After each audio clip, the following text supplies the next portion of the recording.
Hi, I'm Jenny, and today I want to talk to you about how we figure out what is your mission and your vision for your private practice. So, I'm sure if you've done any thinking about business, someone has suggested that you really need to think about a mission and a vision. And if you're like me, a little more practically oriented, you might be wondering, why do I need to spend time with the fluff? Why I want to get to the nuts and bolts of how to do private practice. Well, the reason you should spend a little time thinking about this is so that you have some sense of direction, and this will guide future decisions. There's a lot of different directions you could go, even within the scope of small, therapy practice. So this will help to guide you so that your practice is more authentic to you, so that it fits better with your lifestyle and fits better with who you are as a person. So, what is a mission statement? A mission statement is basically a single sentence that describes your purpose. So, in this sense, it's like a single sentence that describes what would your practice exist for?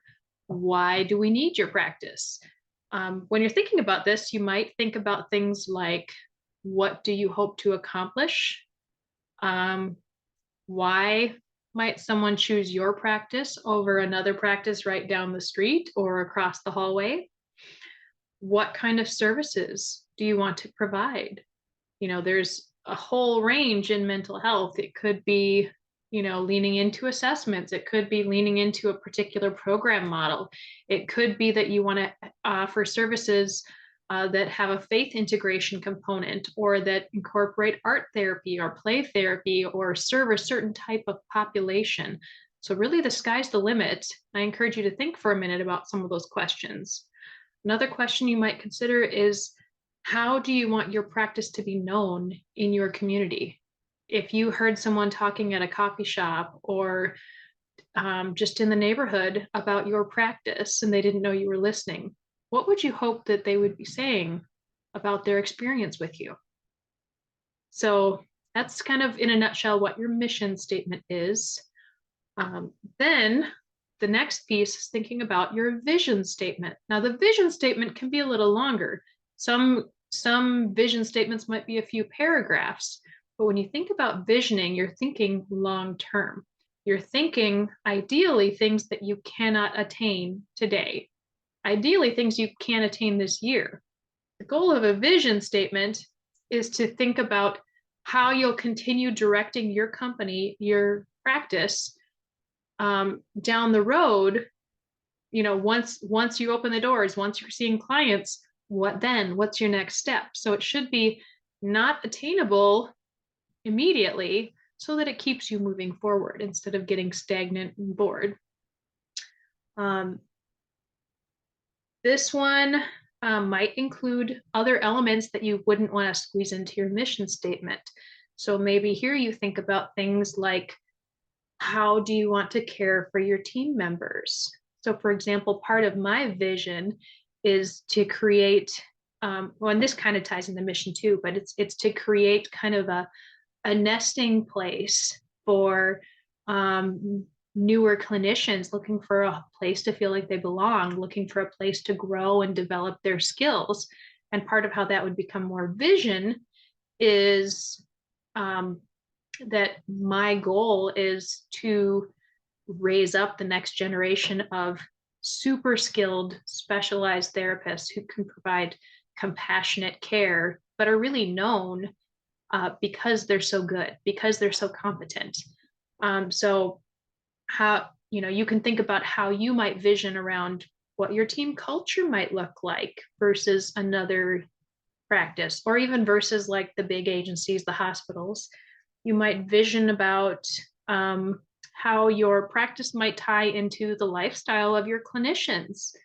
I think something that is really near and dear to my heart is having a good work life balance. And I want that for me as well as for my team.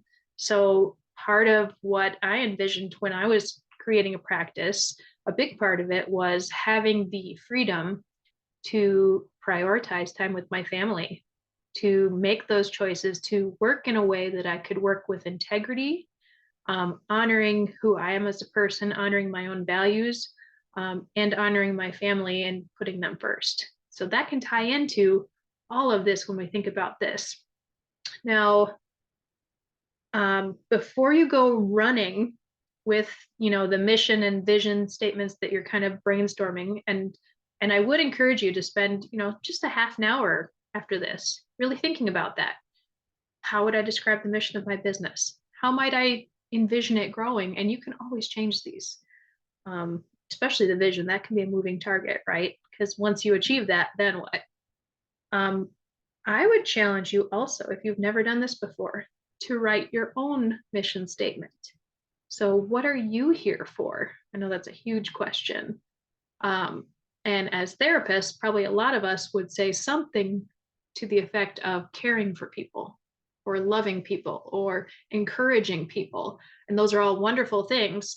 But it's really important to have a basic sense of what your mission statement is, because you want to make sure that your business mission statement aligns and supports your personal mission.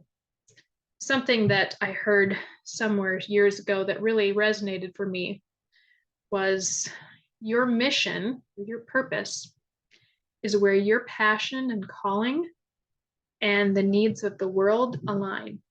I thought that was an interesting way of thinking about it, that we are all uniquely gifted. We all have our own, personalities, characteristics, gifts to drive us. But then there's also unique areas of the world that need exactly what it is you bring to the table. And so that's another cool way to think about it, is where are the needs that you are meeting? I mentioned that this step is important. It's important not to skip it. There's a few examples that have come up in my experience where it's been important to keep my eyes on the prize, if you will.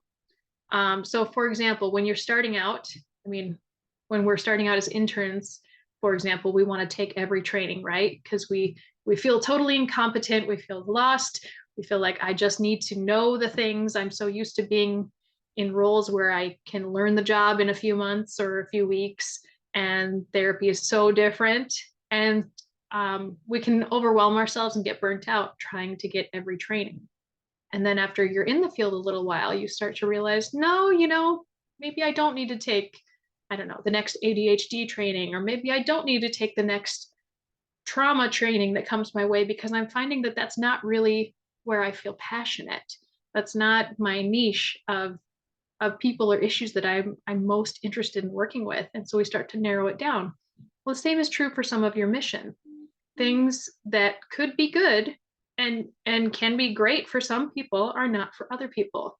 I toyed with the idea early on of becoming a DBT program because, well, easy funding sources, easy referrals for clients, all of that.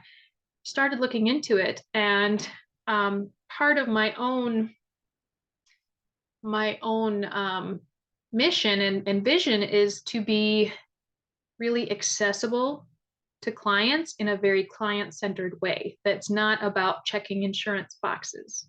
So even though I take insurance, I kind of grudgingly walk the line of holding those standards, but really being client focused in how we do our practice. And I just found that the rules and regulations associated with being a DBT clinic or a program of that type really felt restrictive in a way that felt like it would impede client care for me. It would put the paperwork before the relationship, which is something that doesn't align with my values and how I want to do therapy. So I could have wasted a lot of time and resources going down that track, and it wouldn't have been as good a fit for me because of how I envision my practice being and feeling and making people in the community feel. So think a little bit about that, that mission and vision piece.